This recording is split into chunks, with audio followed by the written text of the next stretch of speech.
and let me know when we're okay. Good morning, Alaska. My name is Staff Sergeant Morgan. I'm with the Alaska Recruiting Company. I'm here to talk to you a little bit about STEM. Just a little bit about myself. I've been in the Army for about 18 years. I've actually been in the Army twice. I did a little time as the National Guard. Had some various jobs. Currently a senior in college at the University of Louisville, and I'm an ammunition specialist, and I'm on temporary recruiting duty. I'm excited to give you guys some good information on STEM, and which stands for science, technology, engineering, and math, and how it relates to Army and careers that you could possibly get some interest to, and possibly might even sign up for someday. Don't have to look at this slide too much. It's just a little bit about myself. I like to put this up there for everybody so people understand that I'm not just a guy that sits behind a desk. I've done a lot of stuff. I guess you can consider I have a math career myself. My job has a lot to do with inventory and making sure amounts and quantities are right. I have to deal with something called net explosive weight when it comes to ammunition. There's a lot of mathematical and engineering stuff that comes with my job, as well as many others. So let me start here by going to this presentation that we've come up with here. And we'll talk a little bit about STEM careers and kind of how they can relate to future careers outside the military. Before I start, it's important to note that no matter what job you get in the Army, is that everything comes with credentials and certifications, as well as you get the work experience with it. And you're getting paid, of course, the whole time. You're getting a salary and 30 days paid vacation and all that stuff. But you get college credits. You get college credits and certifications, and it goes towards an interest that you have. And it's something that you can use as a lifetime benefit for you. As you move out into the world, or you're trying to figure out what you're doing in your life, it's very important to understand that every employer in the world, they want you to have job experience. They want you to have the college degree. They want you to have the certifications. And how are you supposed to get all of that straight out of high school or even straight out of college? You know, where do you have your resume built that everybody wants right away? One way to do that could possibly be the Army, because we pay for your education. We pay for your certifications and credentials. We give you the work experience. You get a veteran hiring preference immediately. And you get, especially with a lot of government jobs that are outside the military, they're also involved with STEM, and they give you a veteran hiring preference to take some of those government jobs. So let's get started here.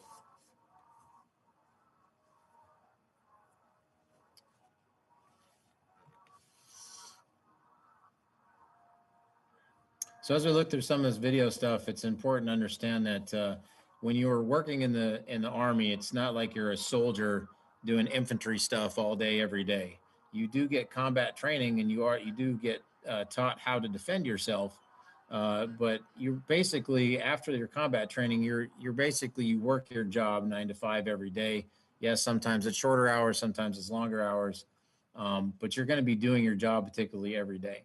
So first, let's start with kind of the science careers. I'm going to press the pause button just real quick so it doesn't run ahead of me. A lot of our science careers, it's important to understand that everything in the Army, as far as when we're talking about enlisted is entry level. So that's where you're going to start doing something. So if you look down at the bottom, you'll see enlisted careers such as medical laboratory, optical, petroleum laboratory specialist. These are all your entry level jobs. To move in an advanced portion, the advanced part of that stuff, that's an officer level, where you're going to have a bachelor's degree or higher, depending on what your field is, and then you work in those particular fields. But there are routes to take inside the Army where all of these careers, whether entry level or the advanced level, are completely paid for and covered by the U.S. Army through its tuition assistance programs, post 9/11 GI Bill. There's green to gold programs. There's various different programs to move your way up into basically having a master's or higher degree paid for, where you get all these critical skills that again, they last you for life. I've worked with a lot of these jobs before, especially some of the medical stuff, especially even the petroleum laboratory specialist there at the bottom. That's a person that has a mobile unit that tests fuel supply, tests water particulates in the fuel.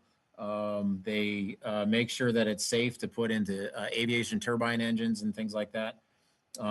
A medical laboratory specialist is something you could definitely take with you for life. You basically you're kind of like you're not just like a phlebotomist. You do a whole lot of different things inside a medical lab. Local medical laboratory specialists um, tend to make on per diem levels around $70,000 or more, starting in the local hospitals around where I'm located. So that's a pretty good skill to have, and there's no for most of these jobs, especially at the entry level, there's no prerequisites. You just have to have a high school diploma. In some cases, you can even have a GED, and you just have to be smart enough on the Armed Services Vocational Aptitude Test, which we can give you practice tests and actually schedule for testing for you, and it doesn't cost you anything. I'm going to go ahead and skip over to the next career group here. Bear with me.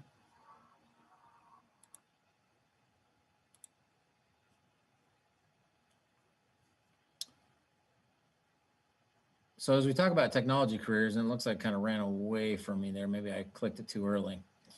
Let's go back one here.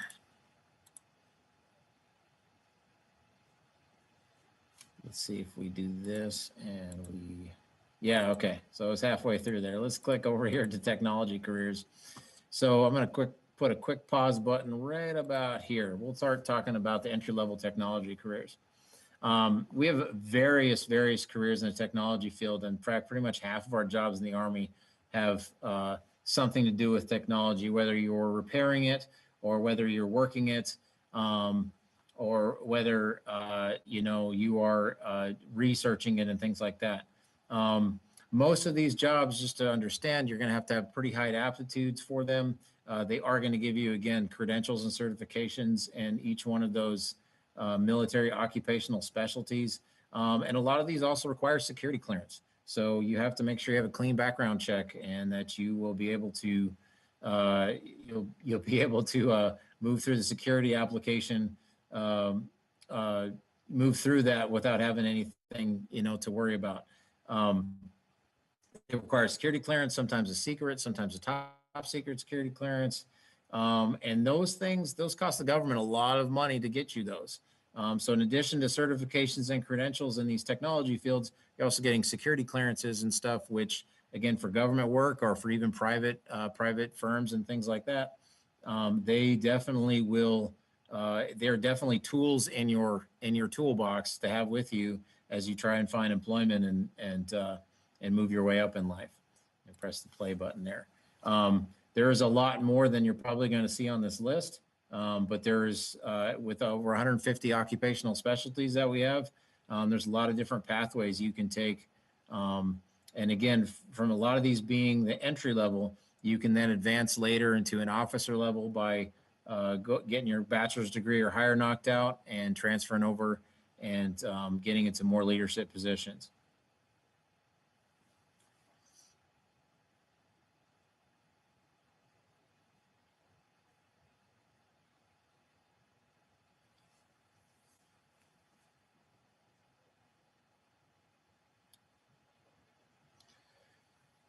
Crypto linguist might be one of our harder jobs to probably qualify for.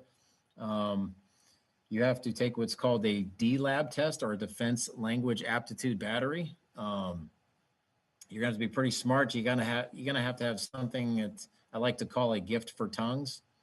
But it's kind of a made up language that you take on in addition to your ASVAB, or your Armed Services Vocational Aptitude Battery, and you have to get a certain score on there, and that qualifies you to have the ability to learn another language.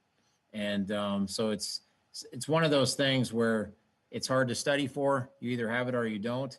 I will tell you that most of our most of our careers that involve cryptologic, that involve any type of linguist, anything, they typically have a $30,000 to $40,000 sign-on bonus for those jobs, because they're hard to qualify for. So this, I was hoping that this would skip past that. Let's get into the engineering piece of it. As you look into our engineering careers, a lot of our engineering has to do with construction, horizontal and vertical construction of some type. We do have some cool stuff in the field of geospatial engineering, which is looking at a lot of satellite imagery and things like that. The technical engineer, the biggest application that if you look down there for the technical engineer is being a surveyor. Surveyor working for construction companies and things like that, make a pretty good amount of money. There's also a lot of college credits that you'll get for a lot of these careers. It's very important to note while we're looking at another group of these careers here. All of these, any job that you do in the Army is going to give you college credits on something called a joint service transcript. And what that will do is most colleges will take your military training and translate them on a joint service transcript, and then you will get the electives, and in some cases even your core classes on your college transcripts. And basically it's the Army paying for some of your college, and you don't need to take any additional classes. That will make you be able to finish your degrees in a shorter amount of time, as well as, again, from these you have your technical certifications and credentials. And just like with any of our engineering careers or any of our STEM careers, you can move from the entry level into the advanced level to become an engineering officer or something else like the environmental science engineering officer up there, where you're more of kind of a researcher and planning operations in the engineering field. Let's go a little bit past here. I particularly as a recruiter, and then also here in Alaska, it's very important to understand we actually have an engineering company here in Alaska in the reserves. If you're interested in part-time service, what basically it's for about 36 days a year. You can do, you can get a whole bunch of money for college and get credentials, certifications in one of these construction fields, and you do your training here in Alaska, either in Anchorage or Fairbanks. Pretty cool deal. We also have a lot of we also have a medical unit here as well. So you have the opportunity to do part-time service while you go to school full-time or work full-time.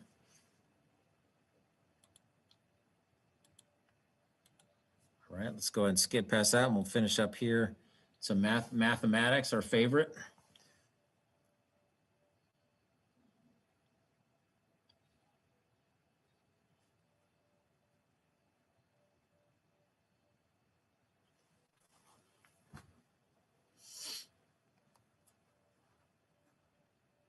Some of these jobs, as we switch over to mathematics, when we're looking at science, technology, engineering and stuff, there are some prerequisites to some of these jobs. And they usually involve you needing a high school math or English with at least a C or better on transcripts. Some will require either one college semester or 2 high school semesters, but you have to have a C or better in both semesters in order to qualify for some of these jobs. Some of these even involved as well are some of these math careers. And again, as I talked about some of my job, you look down there in the middle, you'll see ammunition stock control and accounting specialist. I myself am a 89 Bravo, which is an ammunition specialist. 89 Alphas, what they do is they do the kind of the computer and logistics piece of it, as where I'm the one out in the field moving the ammunition and making sure it's transported and stored safely. But these are kind of, a lot of these math careers, they do require a little bit of a gift of math. You have to have an interest in it. It needs to come a little natural to you. You know, math is its own language. But if it's something that you're interested in and you want to explore, we have a multitude of enlisted, which is entry-level careers, and you can advance later into the officer career once you have a degree. A lot of these schools down here at the bottom, you see test measurement and diagnostic equipment maintenance support specialist. This is a mathematical career that also is a kind of an electrical field career. You'll go to about 26 weeks of training in the electrical field, which again, it's a lot more than being like, say, you're an interior electrician. It's a pretty advanced school, very hard, comes with amazing certifications. Here's our cool video, which kind of sums it all up into one motivational reason why you may want to look into something like this.